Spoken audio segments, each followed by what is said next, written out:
Time to introduce the sports watchdog, Mason Kern. We call him Amadeus because he is simply the top-ranked sportscaster under the age of 20 in the nation. Number one, look it up. All right, where do you want to start? We'll go Los Angeles Lakers NBA draft. They no surprise here. The kid with the purple shoes is now a Laker.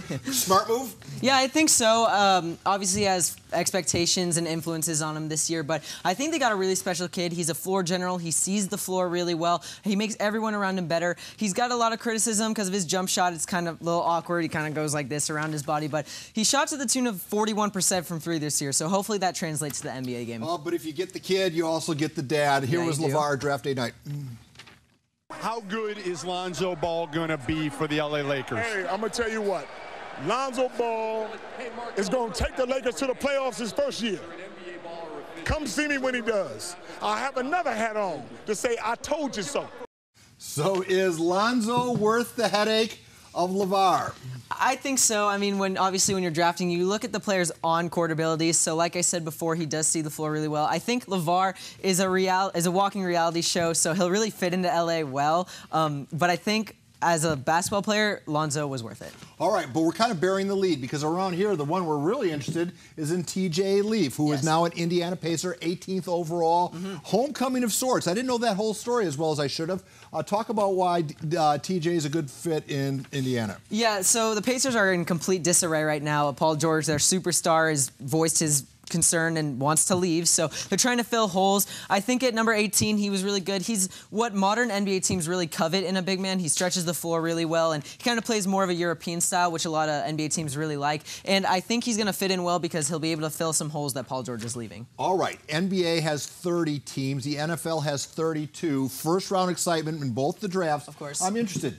Which league, in your opinion, does a better job picking six? I know our definitions of success might be different, but which league is more successful picking first-round talent? Well, I think in both leagues, obviously, there's a lot of hype, especially in the first round of any draft. So there's a lot of talent that gets produced in both leagues. I think in the NFL, players are much more prone to injury, so that could take away some of the excitement and some of the success, future careers that might get cut short. So I think the NBA has that in their favor. But overall, I think both leagues do a very good job of producing that talent, and it's very exciting for fans and players and families alike. All right, Chris Riley was in the studio an hour before you. He is now the men's golf coach at USD.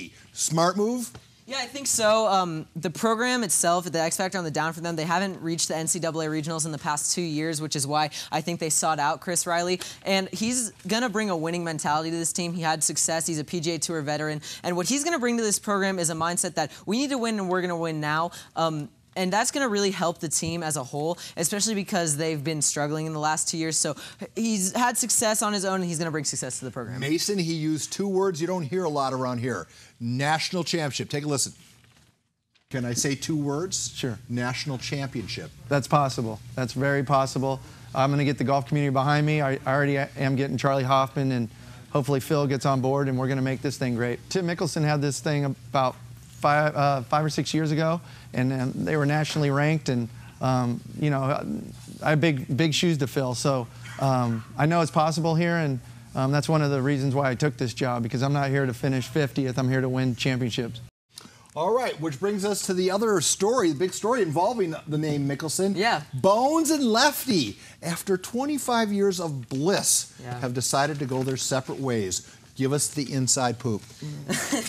Yeah, I think X Factor on the up for them is that most player-caddy relationships don't last that long. I mean, they went a quarter of a century, so that's pretty remarkable on its own. I know Tiger Woods, for example, and his caddy after 12 years, they kind of split, and it was pretty negative. So it's really nice to see that they're going to remain friends. Kind of funny, I saw that Phil Mickelson gave his caddy a veto power over his one bad decision a year, and he's not going to let that be transferable. So I think we should mention, as Tim Mickelson is on the bag. Yeah, he's going to take over until a suitable replacement or if a replacement is found. But yeah. Tim's got another veto power. Yeah, Tim's got another job though. He's an agent of John Rahm. So all right, which brings us to the main event.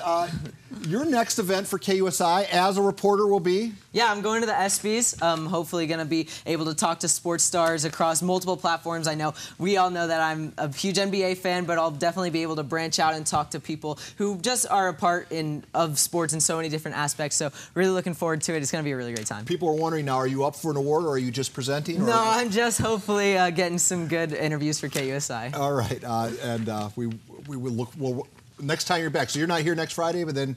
I'm not sure. I don't really know. All right, Mason Kern, everybody, I'll be reporting for us from the ESPYs. And July 12th. You should have seen it when I told him I wanted him to wear a KUSI shirt. His mom was over in the corner saying, not a good look. I would like it, though. Come on. That ain't going to happen. All right.